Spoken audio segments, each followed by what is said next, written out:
첫 번째, 연준에서 제로금리 5년 또는 그 이상 유지할 수도 있다라는 내용이 나오고 있습니다. 남들이 위기라고 할 때가 나에게 기회다라고 말씀드렸는데요. 작년에 12.16 부동산 대책을 발표한 후에 올해 집값은, 특히 하반기 집값은 가격이 떨어질래야 떨어질 수가 없습니다. 그래서 경기가 위축되고 안 좋고 규제가 심할 때가 기회가 될 수 있는 겁니다. 애청자 여러분 안녕하십니까. 박일원의 돈 되는 부동산 투자 드림타워 투자자문대표 박일원입니다.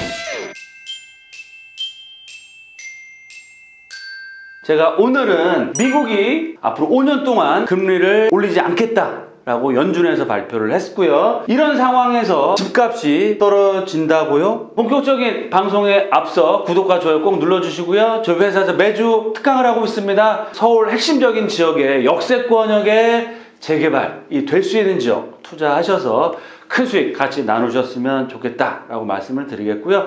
그럼 오늘 방송 본격적으로 시작하겠습니다. 연준에서 2025년, 지금 몇 년도죠? 2020년이죠?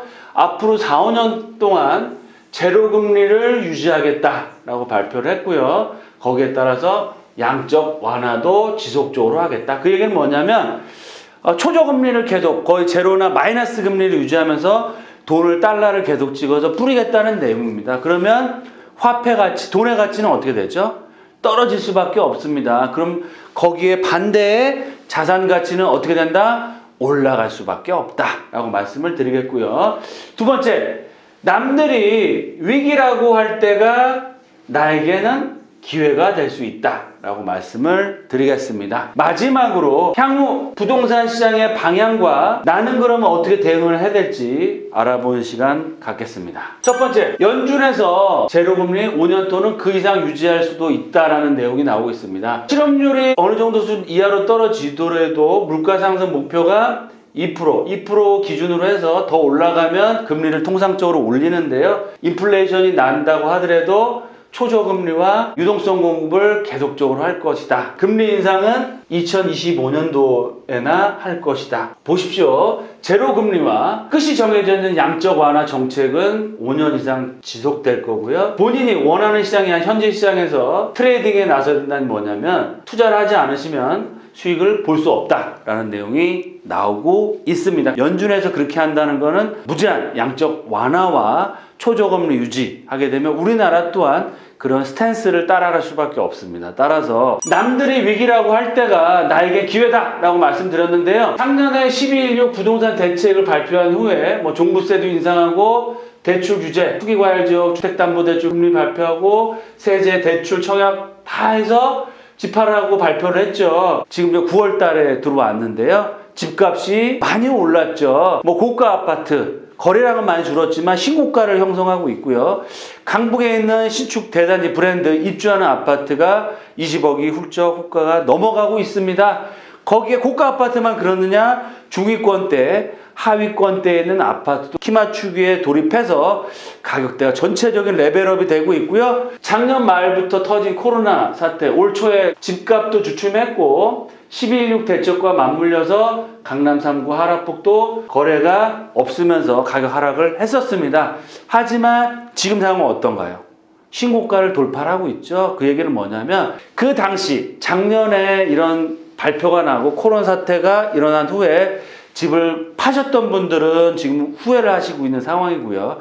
그때 가격대가 내렸을 때 내가 원하는 지역에 원하는 매물을 투자하셨던 분들은 지금 웃고 계십니다. 그만큼 위기를 위기로 보지 마시고요. 냉철하게 현실을 판단하시고 정말 좋은 입지, 뛰어난 탁월한 입지에 좋은 매물은 정말 자기 몸값을 한다라는 생각을 꼭 가져주시길 바라겠습니다. 그럼 향후 부동산 시장이 어떻게 될까요? 일단 보도자료 살펴드리겠습니다. 한국경제연구원에서 부동산 정책, 집값은 못 잡고 경기를 위축시킬 거다라는 내용이 나오고 있는데요. 올해 집값은, 특히 하반기 집값은 상승할 거라는 내용이 나오고 있습니다. 왜 그러느냐? 집값 상승을 정부가 부동산 대책을 내놨지만 거의 효과가 없었다라는 내용이 나오고 있고요. 수급, 공급이 없죠. 서울권요. 특히 수도권의 핵심적인 지역도 공급이 없습니다. 그리고 3,000조 원을 넘는 유동성, 지금 돈은 계속 풀리고 있죠. 3기 신도대 보상금도 예정돼 있고요. 그리고 또 다주택자들을 규제하기 때문에 매물 잠기 현상이 더욱더 심화되고 있기 때문에 가격이 떨어질래야 떨어질 수가 없습니다. 그래서 입지가 좋은 지역의 아파트 가격대는 강세를 보일 수밖에 없다. 금리, 그리고 유동성, 그리고 공급을 보시면 금리 낮죠. 유동성은 더욱더 커지죠. 공급은 3기 신도시 공급한다고 하더라도 입주까지 4, 5년, 아무리 빨라야 4, 5년입니다. 그러면 그 4, 5년 동안 어떤 일이 발생할지는 아무도 모른다. 하지만 집값 하락보다는 상승 쪽에 포지션을 잡으시고 대응을 하셔야 된다라고 말씀을 드리겠습니다. 계속되는 정부 규제가 계속되고 있습니다. 코로나 제2차 확산으로 인한 경기가 더 안 좋아지고 굉장히 심리적으로 위축이 되어 있습니다. 따라서 시장 분위기는 좀 차분하다라고 말씀을 드릴 수 있겠는데요. 하지만 그럼에도 불구하고 집값 상승 3대 이슈, 즉 금리나 유동성이나 공급은 당분간 해결되기 어렵기 때문에 변함없죠.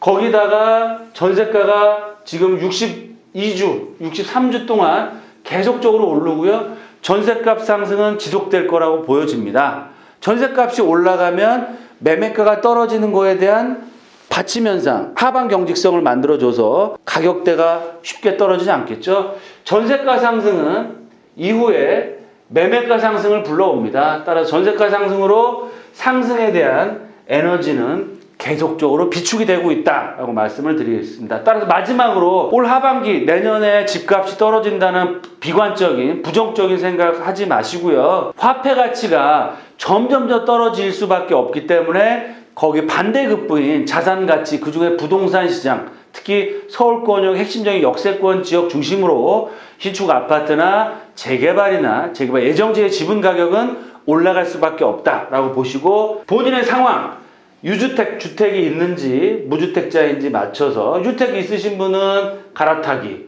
또 무주택자분은 신규 매수나 청약, 그리고 투자 금액에 맞춰서 현재는 어떤 상황이다? 눌림목 장세입니다. 즉 주식시장에 나오는 얘기인데요. 상승한 후에 약간 보합세나 이 가격이 약간 빠지면서 거래량이 없는 쉬어가는 시간이고요. 앞으로도 상승할 수 있는 여력들을 갖추고 있기 때문에 오히려 이런 시점에 발 맞춰서 본인의 상황에 맞춰서 신규 매입이나 청약이나 갈아타기나 준비를 하셔서 대응을 하시는 게 좋겠다라고 말씀을 드리겠습니다. 네, 이렇게 해서 미국 연준에서 앞으로 5년 동안 금리를 올리지 않고 무제한 양적 완화를 계속하겠다 발표를 했고요. 그런 상황에서 집값이 떨어질까요? 떨어질 가능성은 거의 없습니다.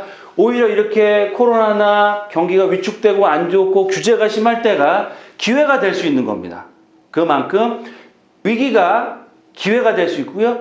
이런 저금리나 유동성이 줄어드는 시점, 또 공급이 쏟아지는 시점이 조심해야 될 때다라고 말씀을 드리면서 오늘 방송 마치겠고요.